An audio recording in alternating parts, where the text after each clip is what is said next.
All right. I get nervous. Why do I get nervous when I do this? Right at the start, I feel the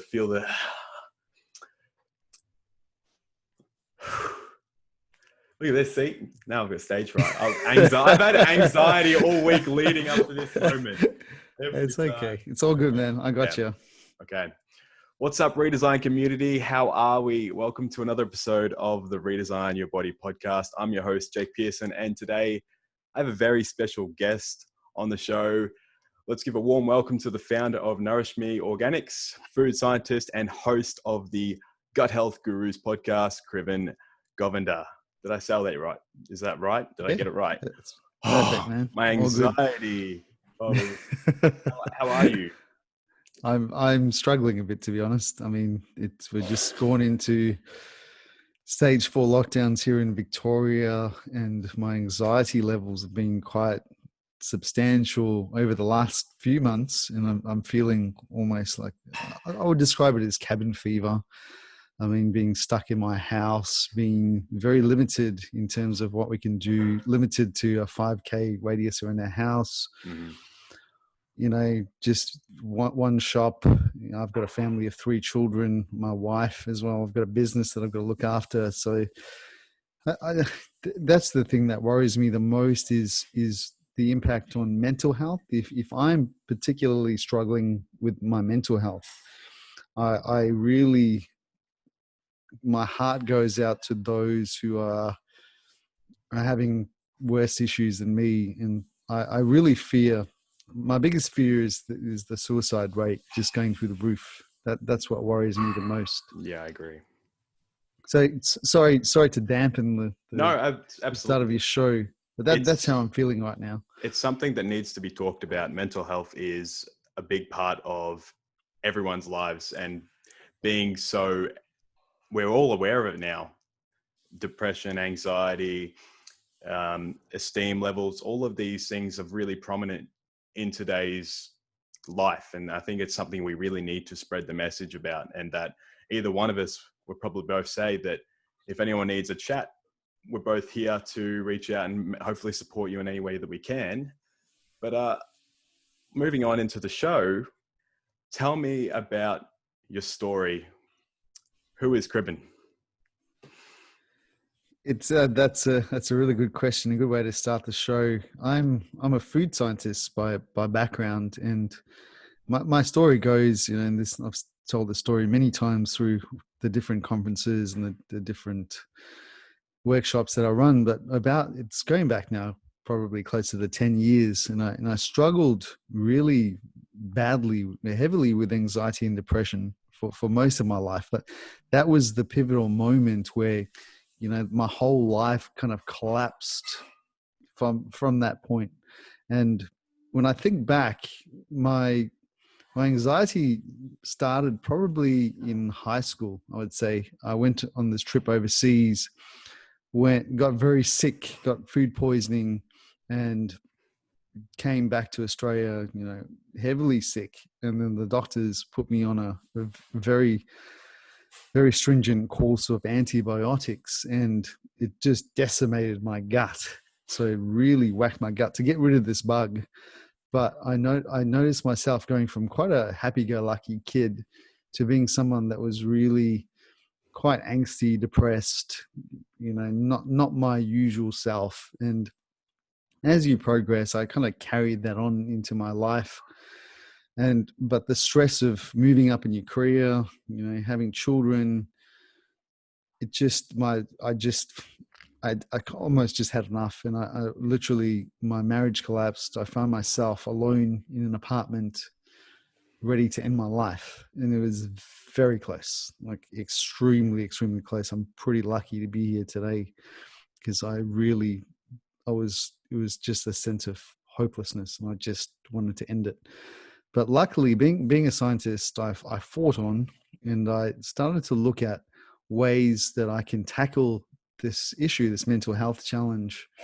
And it was just by fluke, I just stumbled upon, you know, very, very early days in terms of the microbiome research, stumbled upon fermented foods, the work of Dr. Natasha Campbell McBride with the GAPS diet, and even the work of Weston Price and his work on ancestral eating and indigenous cultures around the world, particularly on mainly bone health and dental health. But there was a lot of correlations I found between eating and the way you feel. So, and then cut a long story short, I started to implement fermented foods into my diet. I started to exercise a lot more, go to the gym, have a very stringent exercise regime, take up yoga.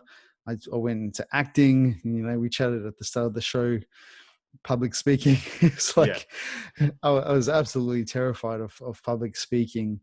And I pushed myself to actually conquer this fear. And I think that my struggle with public speaking really started, if I can just go back to my memory banks, it was like I was probably like 7 years old or something like that, 7 to 8. Had to do this talk in front of my class. I think I might have forgotten to prepare, so and I tried to wing it, and I literally froze. Like I froze, and I was like, just the words wouldn't come out. And then that was the first part, and then the second part was in this kind of school production, like theater production at school. And you know how when the show ends, the curtain rolls over, Yeah. and I missed my cue. And so I was like, you had to hold some sort of pose, and I was looking up and I wasn't paying attention properly. And so everybody had gone back behind the curtain and the curtain closed. And I found myself stuck in front of this audience, probably 200 or 300 people. And they were just laughing because there's this little kid. I mean, to them, it would have been hilarious and extremely entertaining. But for a little child, having all these people laugh at you as the curtain rolls over and feeling trapped and helpless, like it was terrifying. Any time I had to do a public speaking event or, at work or speak in front of people in a meeting, I was extremely anxious, nervous. And just like yourself, I would totally over prepare, because I was so scared. Even if I had to speak for a couple of minutes, I like rehearse and practice. And so I had to push myself. And then I went into acting, and I did a whole year of acting training and just learning about acting. And because acting is mainly psychology. So going into the craft of acting helped me so much to actually, develop some practices and techniques where I could deal with the way I feel. So there's many, many things that help me in terms of fixing the gut, and also fixing all these little quirks when it comes to anxiety and depression, and having the toolkit to deal with things when I'm not feeling so good. What a story. That's a lot to take in. I can relate to a fair bit of that too. I remember when I was 17, it was my last year of high school, and I never liked public speaking. And it's my turn to present. The first word that comes out of my mouth, I drop the F-bomb, start shaking, and I had to leave the room. Just, 17 turning 18, but I had a crippling fear of just speaking in front of my peers. Just couldn't do it. But gut health. So how did you find that when you started looking to improve your gut health and doing all that intricate research, that it was connected to that mental health of yours? That's a good question, Jake. The first thing is Natasha Campbell McBride, a bit of a tongue twister. Sorry. But her work, she has an autistic child. So with autism, it displays a lot of these tendencies and psychological quirks. But she managed to overturn a lot of these symptoms of anxiety and depression and autism. Sorry, not anxiety, more autism, through how she was dealing with diet in a child. So that was the first big aha moment where, potentially what you eat can impact how you feel. So that was the first link. And so reading through her book, she has a pretty strict protocol called the GAPS diet. So I went through the GAPS protocols on top of all the other improvements as well, in terms of taking up yoga and acting and all that, so exercise.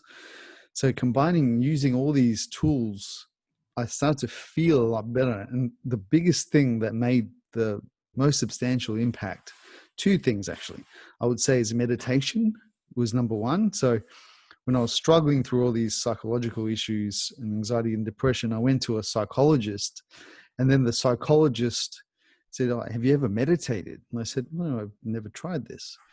And he said, "Well, how about I lead you through a guided meditation?" So he led me through this guided meditation, and it was like literally 5 minutes. But just going through it, I just felt very calm and very at ease, just with that very simple technique. And then also when I started to include fermented foods, especially things like kefir or milk kefir particularly, I started to very quickly, within a matter of days, starting to feel a lot more at ease, a lot more relaxed. And it turns out now we know a lot more about the connections between the gut and the brain, but it turns out a lot of it's to do with these neurotransmitters and helping the gut to produce a lot of these neurotransmitters for you. Yeah, well, you're saying there's like the gut. What's actually happening in the gut when we consume food then? Like, what is gut health as a whole and digestive health? That's a good question. I mean, digestive health is essentially, I mean, the gut. The key purpose of a couple of different purposes of the gut is to actually digest your food. So, to take something from the outside, you almost think of the gut as like it's like a tube, but whatever is inside the gut is actually outside the body. So you've got these two tubes. The first tube is the skin. The second tube is the gut. So when you consume food, you're taking something that's external to the body. It's going through the gut. And then from the gut, it has to be absorbed into the body to then be utilized in the body, whether it's for energy production, whether it's for nutrients, vitamins, enzymes, whatever the body needs, it transforms the food into something you can use.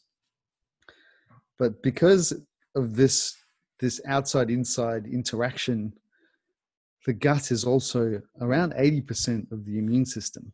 Yeah. So because things need to be vetted to go to know what is friend and foe. So a lot of these immune cells are all lined up in the gut. And then also, as part of this, the digestive mechanisms, and you have your microbiome. So your microbiome encompasses the bacteria themselves, but also bacteria, yeast, fungi, viruses, all these type of things, all these organisms, plus their genetic material. So the microbiome, there's roughly, they used to say it's 10 organisms to one human cell, but now that's been revised. It's more closer to 1 to 1.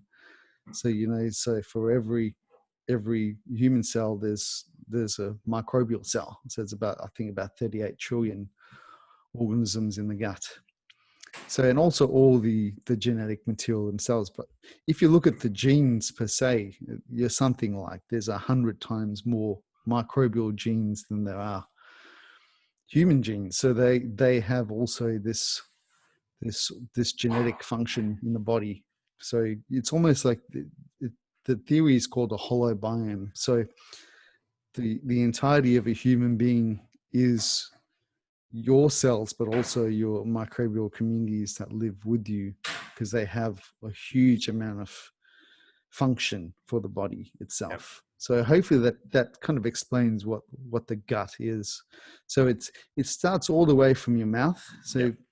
And the whole entirety, it's going all the way down to the stomach, the acidity of the stomach, all the way into the small intestine, the large intestine. So it's this whole transformational process that your food goes through to actually utilize what it needs to, and then excrete all the waste material in the form of fecal matter.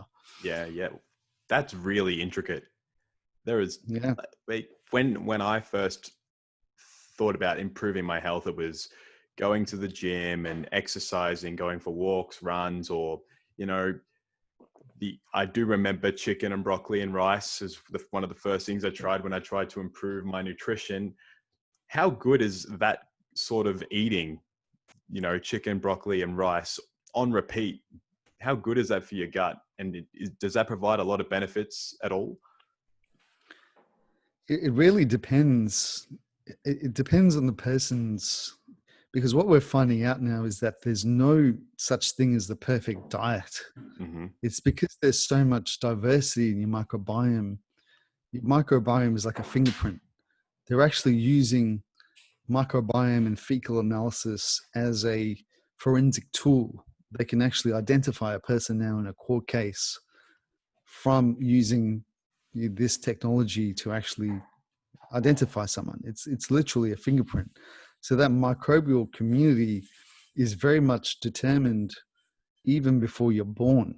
So it's that substantial. It starts from what your mum was doing at the time, and then it goes all the way down to the birth process. Are you a C-section baby versus a normal birth person? Are you being breastfed? Are you whacked with antibiotics early in life? Yeah.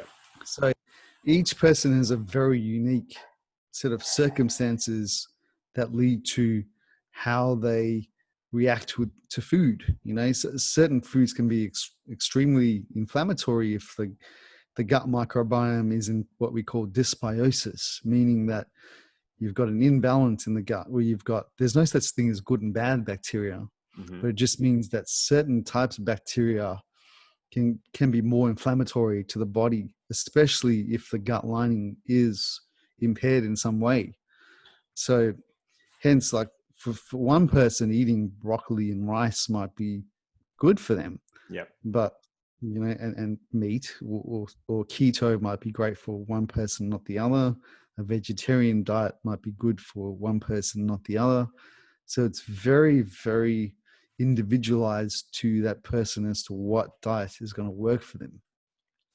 So hence that's why. But I do recommend, like going through, if you're suffering with a gut issue, there's some very useful tools, things like the GAPS diet, or there's some other types of diets. They're elimination diets where you're taking things out that could cause issues, things like legumes or dairy or wheat or grains, and then really stripping back to a very simple way of eating for a period of time to heal the gut. Yeah. And then once the gut is healed, then you can start to introduce things that can perhaps be damaging. But for a person with good gut health, they're not having any issues, I do recommend having a diversity of plant foods included in the diet. And that includes things like spices and, different types of vegetables, diversity, because what all scientists agree on, or most scientists agree on when it comes to the microbiome, is that diversity is a good thing, because just like any other ecosystem on the planet, whether it's the rainforest or whether it's your soil microbiome, diversity seems to be a good thing for an ecosystem.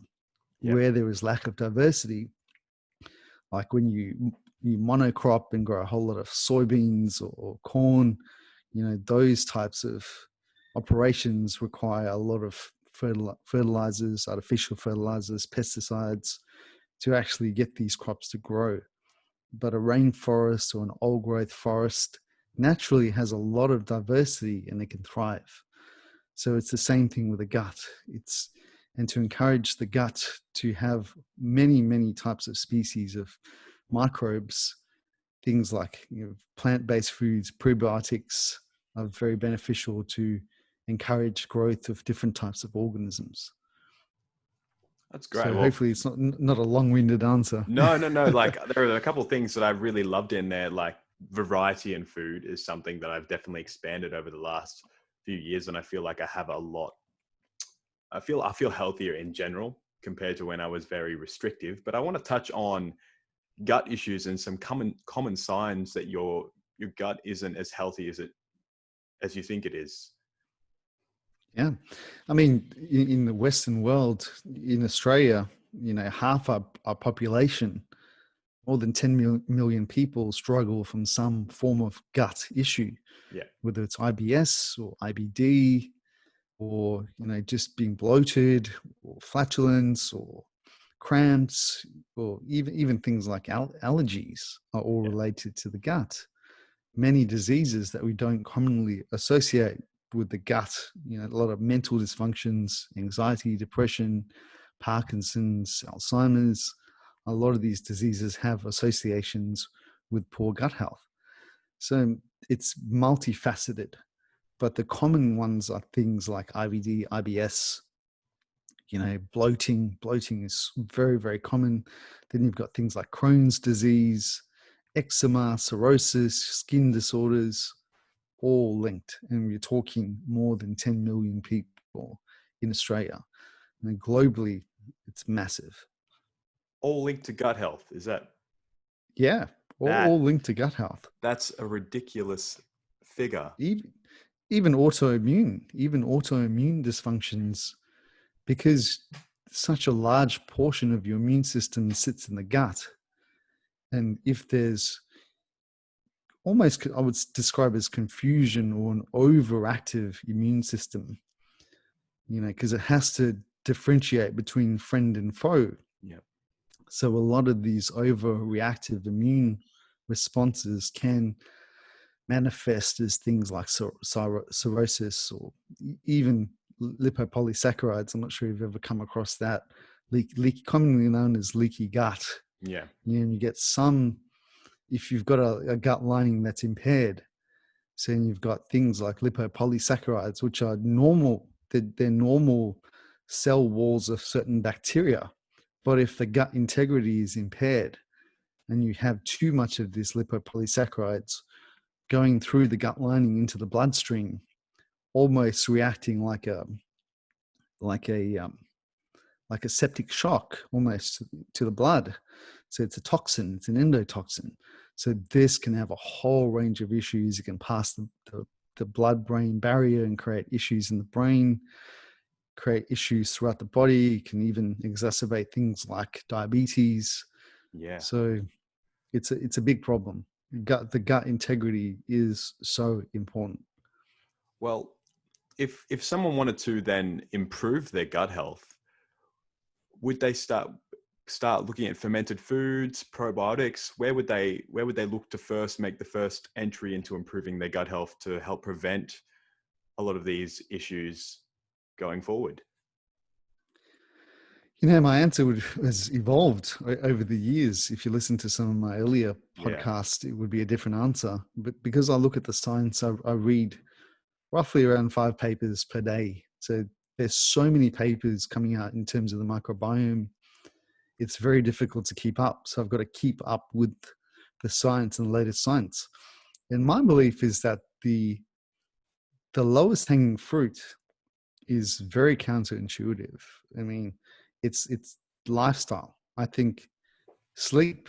I think out of everything, I would say getting a proper circadian rhythmicity. This is what the scientists are saying in terms of the latest research in terms of the gut, circadian rhythmicity. And that just means, going to bed when, when the sun goes down, like 8, probably 9, 10, 10 latest, really getting into good sleep hygiene, sleep rhythms, waking up, getting sunlight in your eyes to set all your hormones, the eating timing, like waking probably 9 o'clock, after 9, have some breakfast. Yeah. For me, I'm extreme. I'll have my dinner after this conversation. So I'll have my dinner at say 3, 4, and then I'm stopping eating. So for many, many hours. So having a confined eating window, I think, is one of the most powerful ways. Intermittent fasting Mm. is one of the most powerful ways to heal the gut, because eating is a very stressful biological process, because the food has to be digested. So it's very energy intensive, and there's a lot of complexity that goes into that digestive process. So giving your body time to just have moments where it's not having to digest food.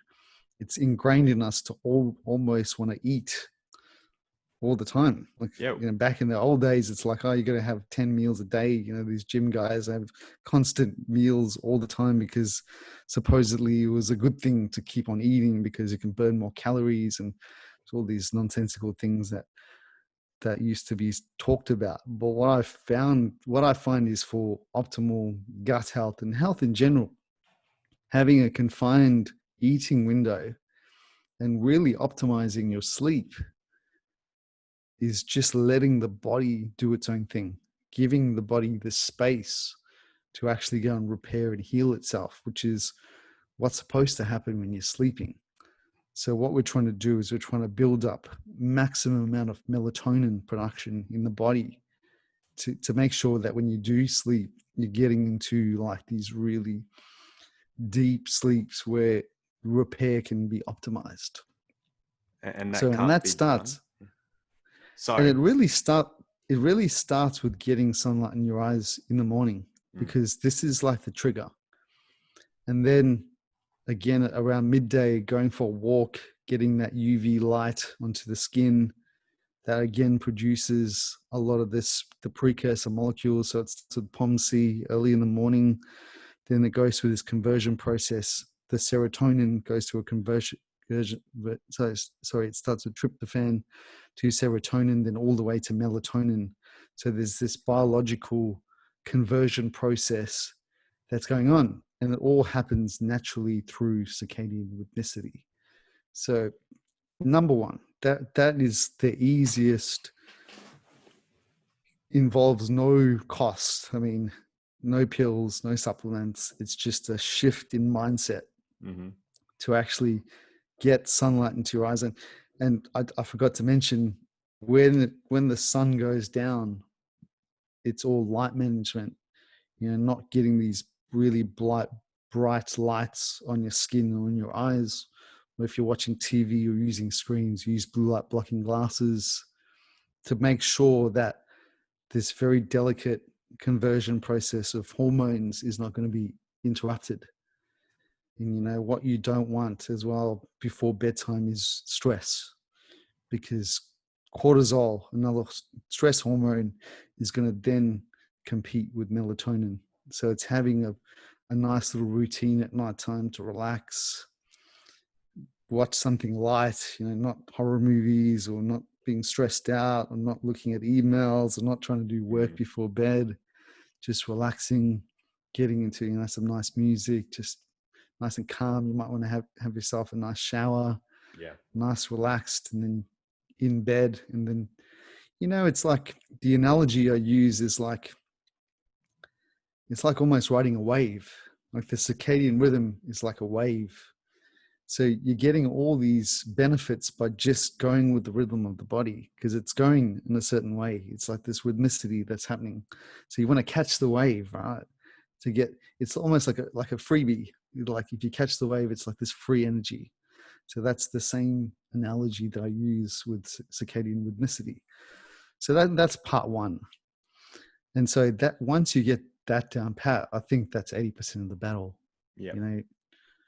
That's 80%. And then the next, that's Pareto principles. That's, you're going to get massive amounts of benefit just by doing that. You're going to be stripping weight. You're going to be, it's like an Archimedes lever. It's just going to just amp everything. Your clarity of thought, biological functions, weight loss, muscle gain, immune system, mental health, everything is going to be improved, like supercharged, just by doing those things.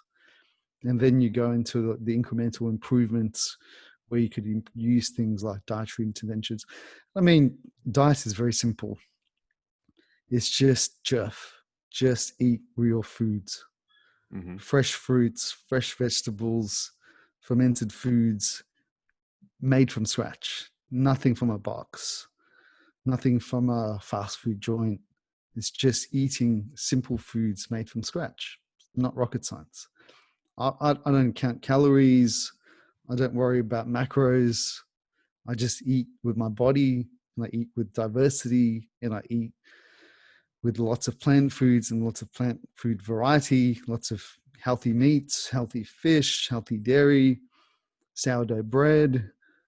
You know, I don't have any issues with allergies. I don't have any issues with bloating or gut, because I know the lining is intact. You know, their cells are nice and tight, the tight junctions. So yeah, and then you can start to get these incremental improvements by using probiotics and prebiotics, things like that, supplementation.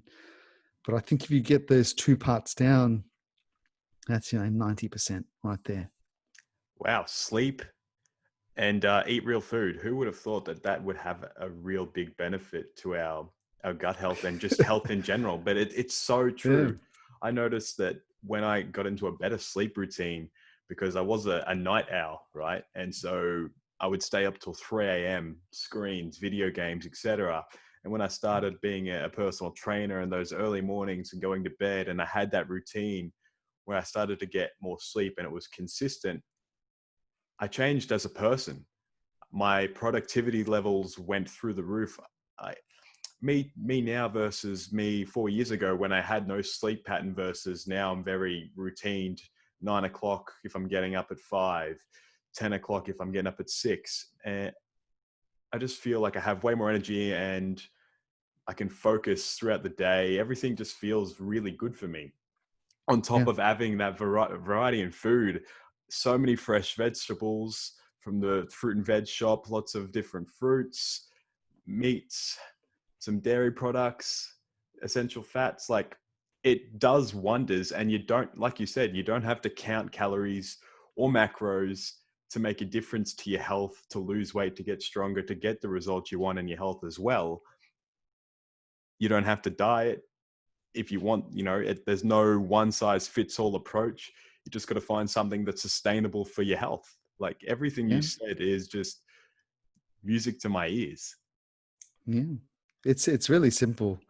I was looking at a picture of some people. It's actually a shot taken down at my gym, the Brighton Baths gym, when it probably early days. It was in late 1800s. Oh, wow.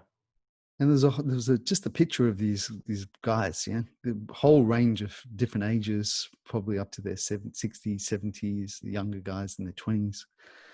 And you look at them, and it's like they were all lean as, like, I mean, fit looking lean guys, even older guys, like super lean. I'm in my 40s now, so I'm not a spring chicken, but some, like, these guys were fit. I mean, and that was in the 1800s. So I think fundamentally, the biggest issue that we face is that progress or modernization has done some great things, but it also came with a cost. Mm. You know what I mean? So a lot of the pharmaceutical products, or even some of the technologies like EMFs, 4Gs, 5Gs, radiation, Bluetooth, all these things come with a cost. I mean, they have certain conveniences associated with them, but if you're bombarding yourself with Wi-Fi radiation 24/7, you got your router sitting right next to your bed, or you get your phone on and it's on Bluetooth. Yeah, the science is suggesting that it could be damaging to things like your mitochondria, which is essentially they're little bacteria, very ancient bacteria that live inside the cell, and they call it archaea. But what they do is they produce mainly energy, but even more importantly, they're your immune sensors. So they are the first layer of your immune system.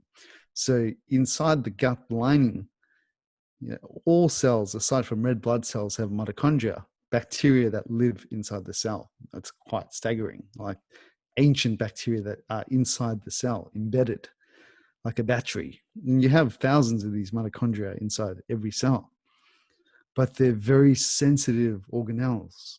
They're very sensitive when it comes to EMF radiation. So again, it's really simple. The easiest thing is just when you go to sleep, turn your Wi-Fi router off. So yeah, it's not impeding in any of your habits or your needs because you're sleeping. You don't need it.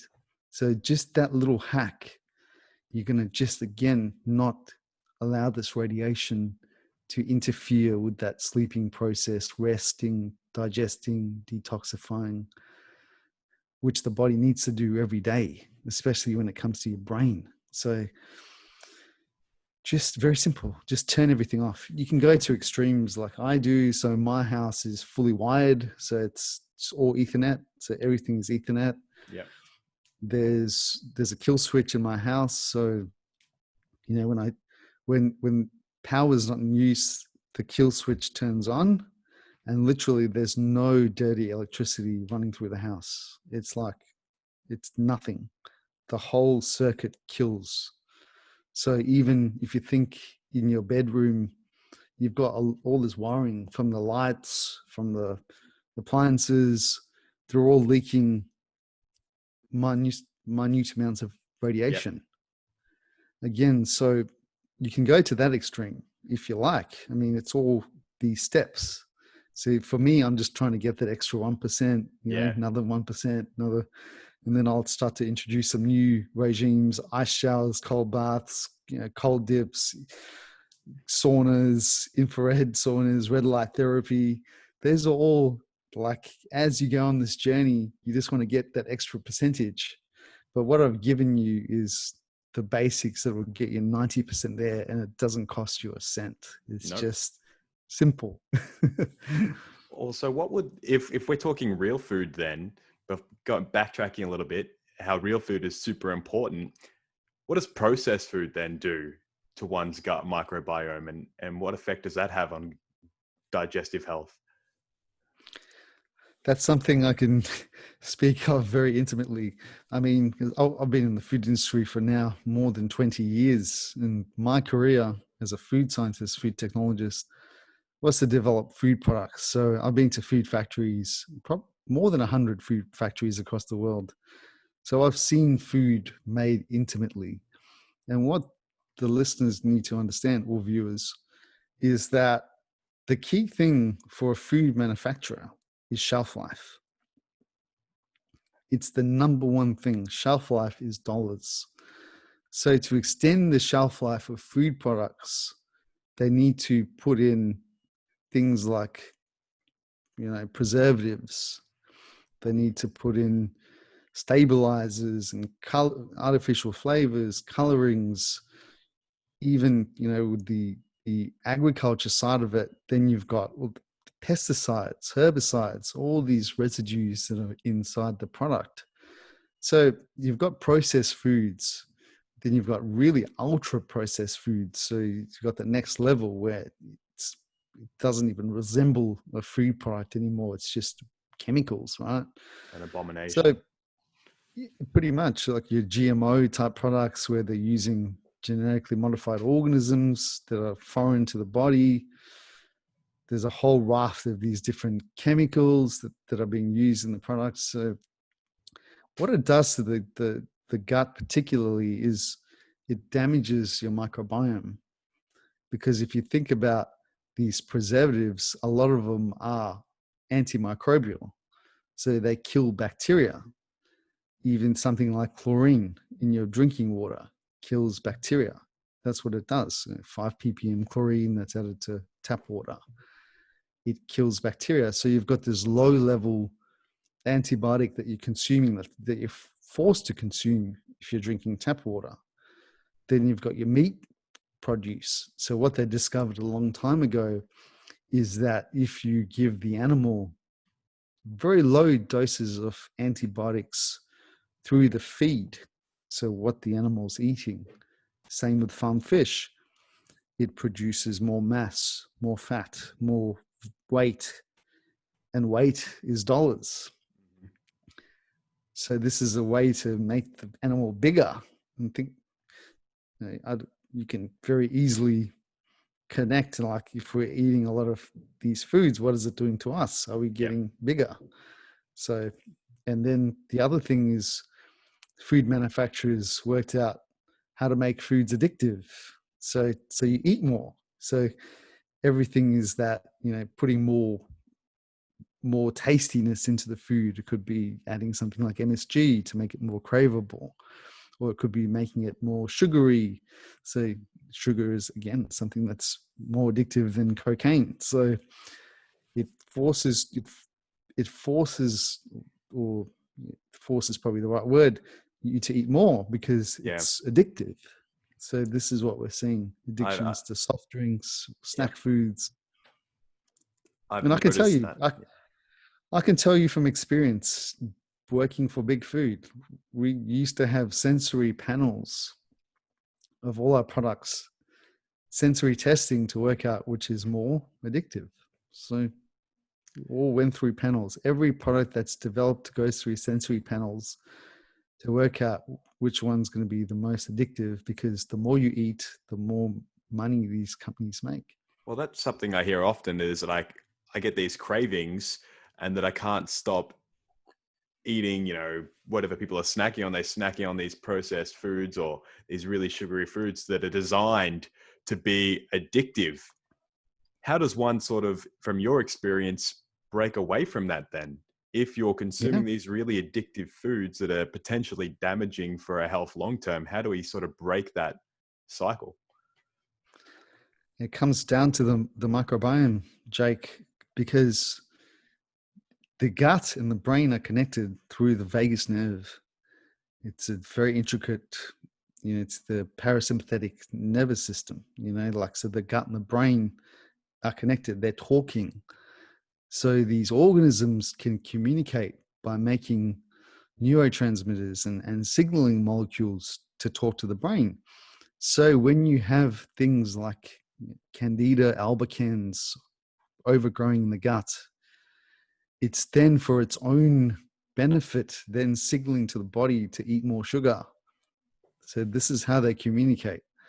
So the trick is to rebalance the microbiome, to get it into a healthy balance where the good guys are in control. Things like lactobacilli or bifidobacteria or short chain fatty acid producing bacteria. So the good guys. So they will then crave the opposites. They would crave more fiber or more vegetable products or healthy meats. So this is the way we hack it. We rebalance the gut using these techniques that we've talked about. So then the body is then craving the good stuff, not the bad stuff. I love that, because I notice that I crave more of the foods that I feel like are right for my body to keep me in the health that I want to be.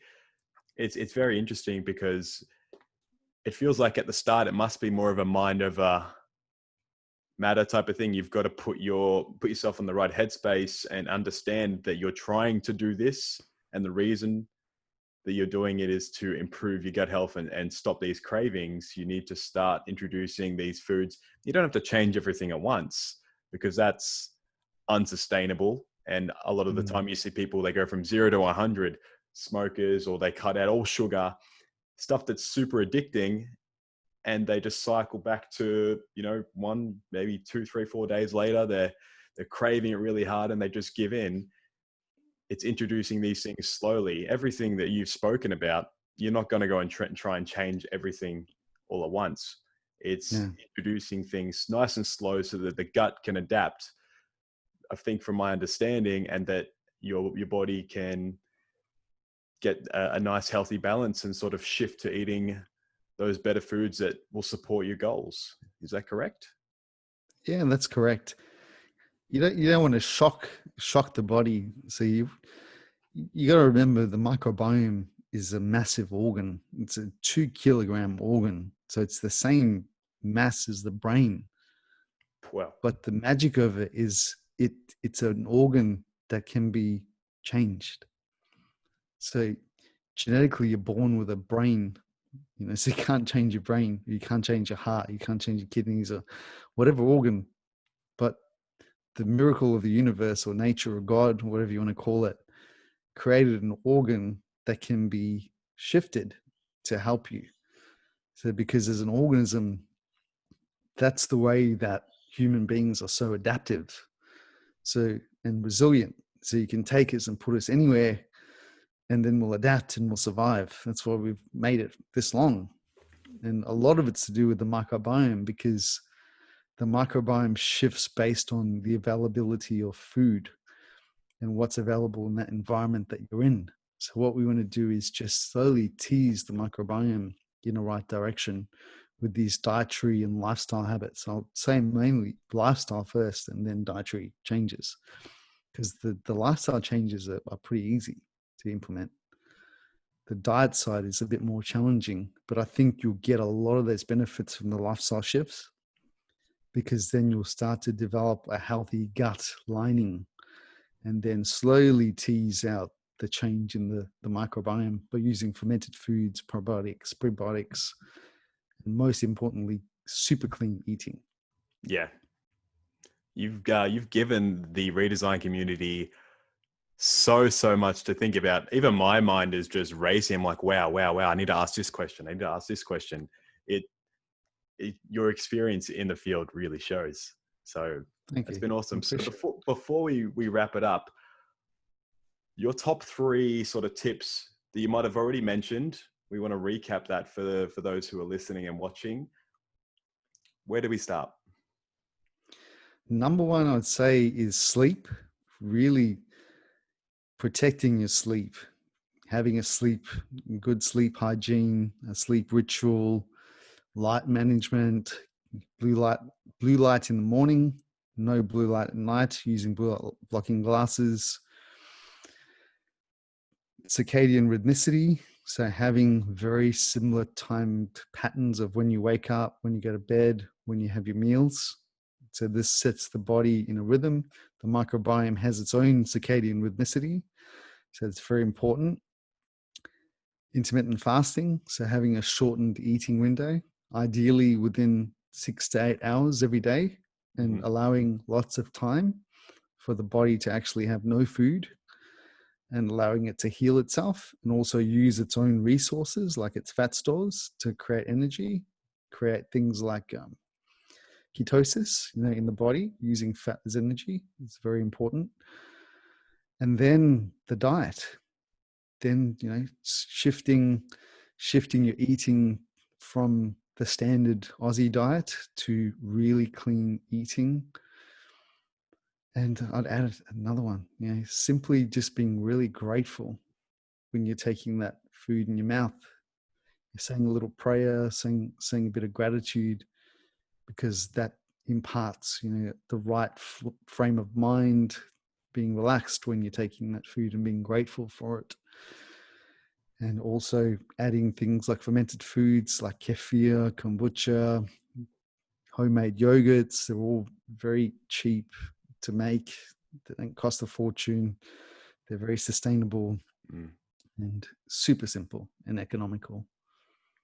Brilliant. There's some amazing tips that you guys can definitely get around, and you don't have to start all of them at once. Just pick one that's the most accessible for you to start working on, and go from there. Where can the redesign community find you and get in contact with you and follow you? Yeah, I'm on all the social media platforms, or most of them, all the main ones. Instagram is where I'm probably the most active. So at Gut Health Gurus. YouTube as well, at Gut Health Gurus. So we've got a YouTube channel where we have all our podcasts. You can find out also our podcast now is, I would say, number 1 in Australia in terms of gut health. So I think we're number 8 in the whole of Australia at the moment for health and fitness, and nutrition. So you can listen to the podcast. We have heaps of guests. If you just search for Gut Health Gurus, you'll find us. And then in terms of the fermented food side, our online store is called Nourish Me Organics. So you can find us on Instagram and Facebook. And we have a super supportive community called the Gut Health Gurus community. And then you can find our group, our Facebook group. It's just called the Gut Health Gurus group on Facebook. And it's coming up to 14,000 members. So it's quite a substantial community.